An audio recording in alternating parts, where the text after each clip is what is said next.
माँ कभी बोझ नहीं होती। मम्मी जी, आप यहाँ बैठी हैं। मैं कब से आपको आवाज़ लगा रही हूँ। क्या कान में रुई डाल रखी है? दो चार बुढ़िया मिलती नहीं कि जमघट लगा कर बैठ जाती है। इतना ही दुख दर्द बांटने का शौक है तो उनके घर क्यों नहीं चली जाती? है हिम्मत उनमें कि एक वक्त का खाना खिला दे आपको? खुद उन्हें सूखी रोटी मिलती होगी, आपको क्या खिलाएंगे? खाने के लिए तो यही दरवाज़ा दिखता है। मेघा अपनी सासू माँ माधवी जी से कहती है। बेचारी माधवी जी इधर उधर देखी, फिर धीरे से बोली, क्या हुआ बहू, कुछ काम था क्या? मैंने बाहर झाड़ू भी लगा दिया, कपड़ों को भी सूखने दे दिया। कमरे में अकेले बैठे बैठे ऊब गई थी तो यहाँ आकर बैठ गई। मेघा बोली, देखो तो, बोल तो ऐसे रही है जैसे पूरे घर की जिम्मेदारी इन्होंने उठा ली है। अगर वह काम हो गए थे तो इतना भी आपसे नहीं हुआ कि कम से कम कमरे की साफ सफाई कर ले? पूरे दिन खाती रहती है और एक जगह बैठी रहती है, तभी तो आपको गैस बनता है। अब मेरा मुंह क्या देख रही है? मैंने स्नान कर लिया है, आप भी नहा लीजिए, और बाथरूम बहुत गंदा हो गया है, उसे साफ कर दीजिएगा। इतना कहकर मेघा बिना उनकी बात सुने वहां से चली गई। माधवी जी बोली, पर मैं तो सुबह ही स्नान कर लेती हूँ, अब बाथरूम साफ करूँगी तो फिर दोबारा से स्नान करना पड़ेगा। यह हर रोज़ 2 बार नहाने के चक्कर में मेरे कमर की हालत खराब हो गई है। इतना कहकर उन्होंने पहले कमरे की सफाई की, फिर बाथरूम साफ करने चली गई। थोड़ी देर में दरवाजे पर दस्तक हुई। मेघा अपने कमरे में कान में ईयरफोन लगाकर आराम से गाने सुन रही थी। बाथरूम से माधवी जी बोली, थोड़ा ठहर जाओ, बूढ़ी हड्डियों में अब इतनी ताकत नहीं कि भाग सकूं। तभी उधर से आवाज आई, माँ आप बाथरूम की सफाई कर रही हैं? आज तक तो आपने कभी घर में झाड़ू तक नहीं लगाया, और अब यह सब? आखिर घर के लोग सब हैं कहाँ? और क्या इसी दिन के लिए भैया आपको अपने साथ रखना चाहते थे? माधवी जी का छोटा बेटा राजीव बोला। अचानक बेटे को देखते ही माधवी जी फूट फूट कर रोने लगी, मानो बहुत दिनों बाद कोई अपना मिला हो। बेटे ने माँ को गले से लगाया। माँ के पूरे कपड़े गीले थे। बेटे ने सहारा दिया, कमरे तक ले गया, फिर बोला, मैं थोड़ा भाभी से मिलकर आता हूँ, तब तक आप कपड़े बदल लीजिए। माधवी जी बोली, बेटा उसे कुछ मत कहना, या मैंने उसके कहने पर नहीं, अपनी मर्जी से किया है। राजीव बोला, माँ आप कपड़े तो बदलिए, मैं बस भाभी का हाल चाल लेकर आता हूँ। इतना कहकर राजीव मेघा के कमरे की तरफ गया। भाभी आपकी हालत तो माँ से भी खराब लगती है, तभी तो आप यहाँ आराम से गाने सुन रही है और मेरी माँ बाथरूम की सफाई कर रही है। मेघा राजीव को देखकर चौंक गई। राजीव ने कहा, अरे भाभी इतना भी क्या आराम करना, आखिर आपको भी तो बुढ़ापे में अपने बेटे के घर का बाथरूम ही साफ करना है। मेघा बोली, अरे देवर जी आप कब आए? आपने आने की खबर भी नहीं दी। अगर बताए होते तो मैं आपके स्वागत के लिए दरवाजे पर होती। और यह क्या कह रहे हैं? राजीव बोला, मेरी छोड़िए, आपने मेरी माँ की यह क्या हालत कर दी है? आपको शर्म नहीं आई मेरी माँ से बाथरूम साफ करवाते हुए? मेघा बोली, अरे देवर जी इतना क्यों भड़क रहे हैं? आराम से बैठकर चाय पानी पी लीजिए, फिर बातें करते हैं। और वैसे भी यह काम मैंने मम्मी जी को नहीं कहा था, वह अपनी मर्जी से कर रही थी। गुस्से में राजीव वहां से अपनी माँ के कमरे में चला गया। माँ के पास आकर राजीव बोला, मैं जब भी आपको फ़ोन करता था और हाल चाल पूछता था, आप कैसी हैं, क्या आप मेरे पास आकर रहना चाहोगी, तो आप बात को टाल देती थी। आखिर क्यों? माँ बेटे के चेहरे को अपने हाथों में लेते हुए बोली, मेरे लाल छोड़ो इन बातों को, तुझे देखे हुए कितना समय हो गया, और यह क्या तुमने आने की खबर तक नहीं दी? तभी मेघा आई और बोली, मम्मी जी क्या सच में आपको भी नहीं पता था? आपको पता होगा पर आपने मुझसे नहीं बताया। माधवी जी कुछ कहती उससे पहले राजीव बोला, अच्छा हुआ मैंने पहले खबर नहीं दी, वरना सच्चाई कैसे पता चलती। अरे मेरी माँ इस घर की मालकिन थी, बाबूजी के रहते मजाल नहीं था कि मेरी माँ अपने हाथ में झाड़ू भी ले। आज बाबूजी की आत्मा कितना दुखी हो रही होगी।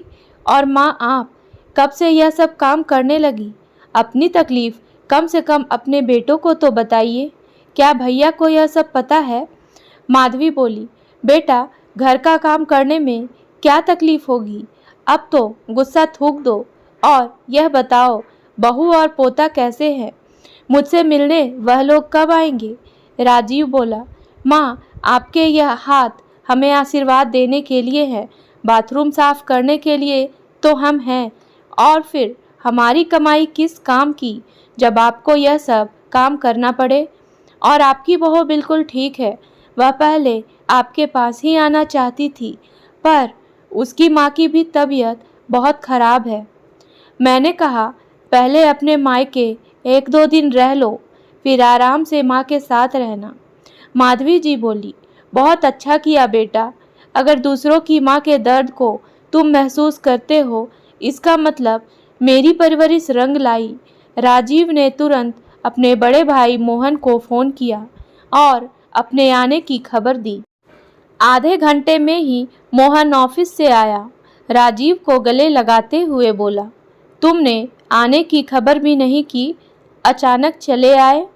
राजीव मेघा की तरफ देखते हुए बोला, अगर बताकर आता तो कुछ राज पर हमेशा पर्दे पड़े रह जाते। माधवी जी झट से बोली, अब दोनों भाई आए हो तो अच्छी अच्छी बातें करो, मैं तुम लोगों के लिए चाय बनाती हूँ। राजीव माँ की तरफ देखने लगा तो मेघा झट से आकर बोली, अरे मम्मी जी, आप चाय कब बनाती हैं जो आज बनाएंगी? माधवी जी को दोनों बेटों को अपने पास देखकर मन को सुकून मिल रहा था। रात के खाने पर जब सब एक साथ बैठे थे, माधवी जी अपने कमरे में थी। राजीव ने इधर उधर देखा और बोला, माँ क्यों नहीं आई? तभी मेघा का बेटा बोला, दादी तो सबके खाने के बाद खाती है। राजीव बोला, ऐसा क्यों? वह बोला, दादी को बर्तन भी तो धोना होता है।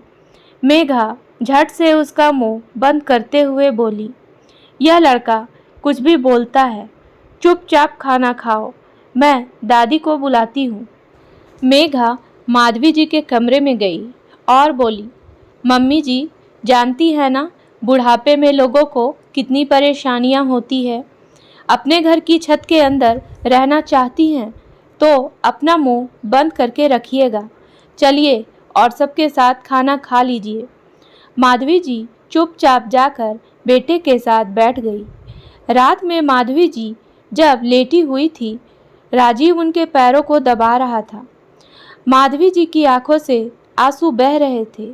राजीव बोला, माँ आखिर बात क्या है, आप बताती क्यों नहीं हैं? माधवी जी ने देखा मेघा दरवाजे पर कान लगाए सुन रही थी तो वह बोली, नहीं नहीं बेटा, यह खुशी के आंसू हैं, कितने दिनों बाद तुम्हें देखती हूँ। फिर वह माँ के पास ही सो गया। अगले दिन रोजाना की तरह माधवी जी झाड़ू लेकर बाहर आई, साफ करने लगी। झाड़ू की आवाज़ से राजीव उठकर बैठ गया और अपनी माँ के हाथ से झाड़ू लेकर बोला, माँ यह संजोग नहीं हो सकता, इसका मतलब आप रोजाना यह सब काम करती हैं। माधवी जी बोली, नहीं बेटा, खाली बैठी थी तो सोची लगा देती हूँ। राजीव जोर से चिल्लाने लगा, भैया ओ भैया, भाभी बाहर निकलिए। मोहन आंख मलते हुए बाहर आया और बोला, क्या शोर मचा रखा है?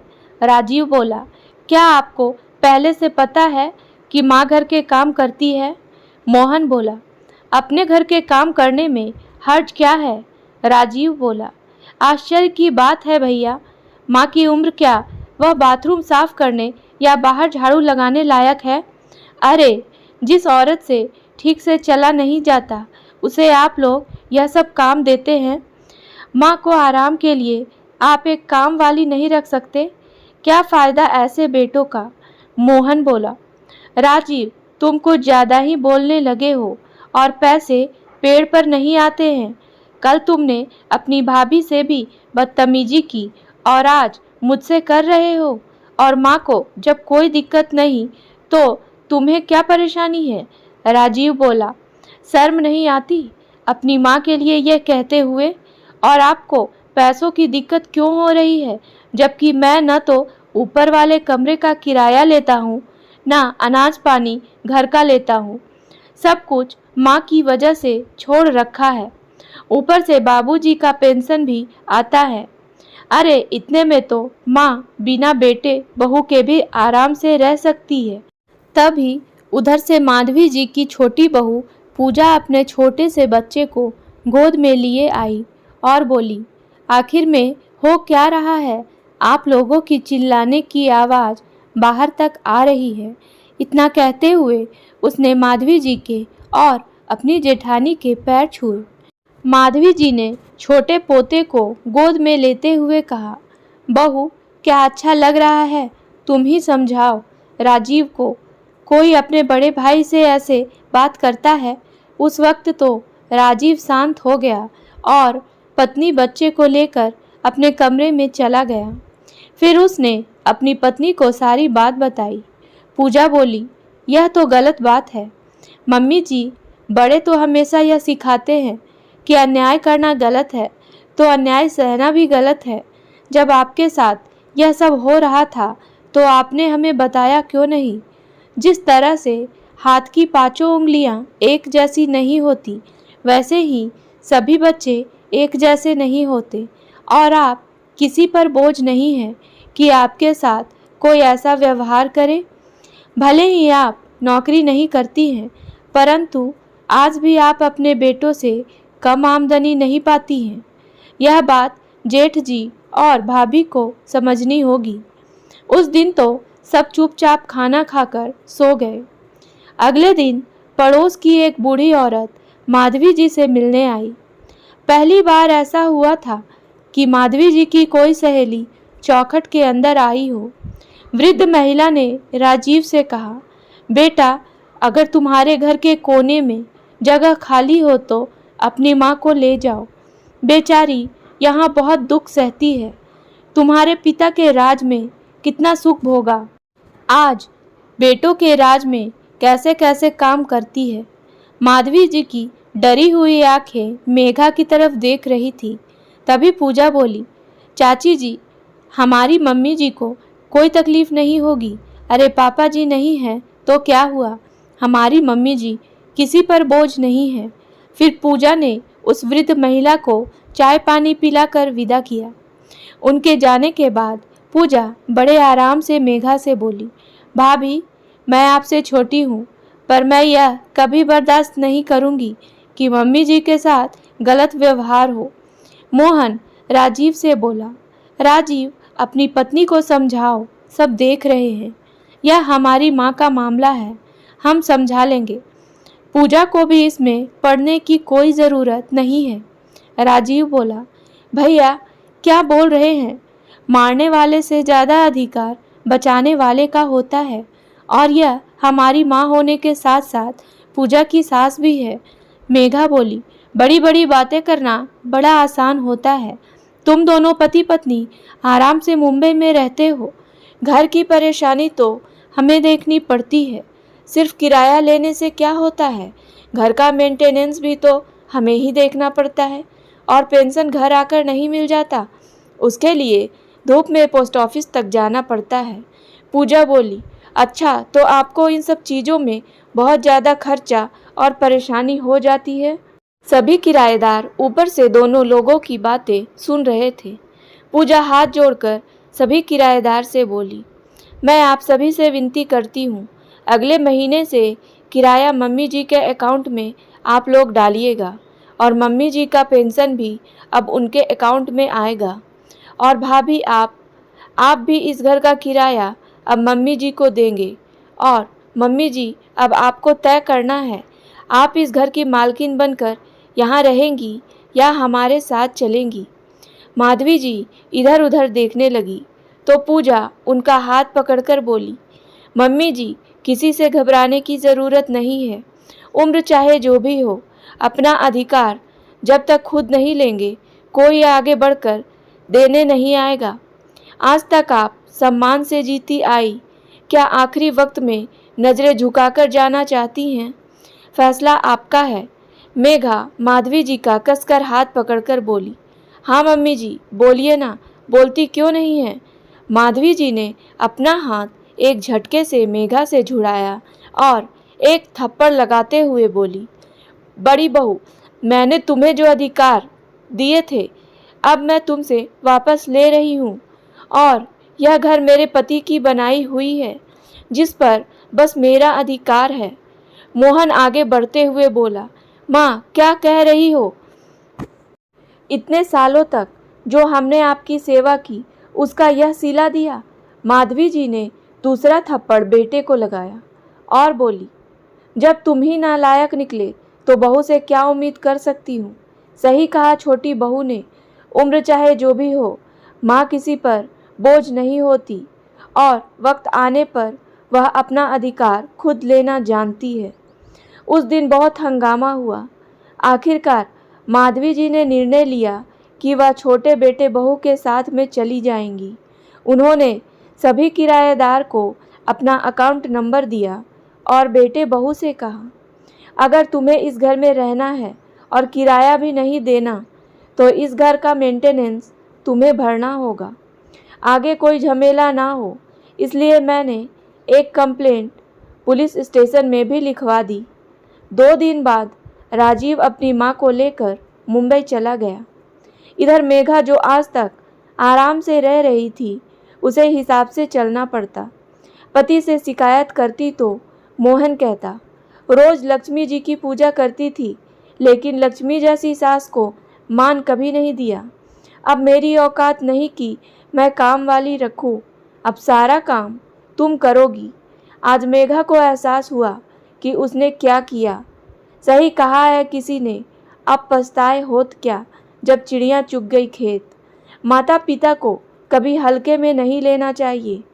अगर वह वृद्धावस्था में हमारी 2 बातें सुन लेते हैं तो बस घर की शांति के लिए, वरना जिन्होंने हमें खड़ा होना सिखाया वक्त पड़ने पर अपनी कमर और हमें भी सीधा कर सकती है।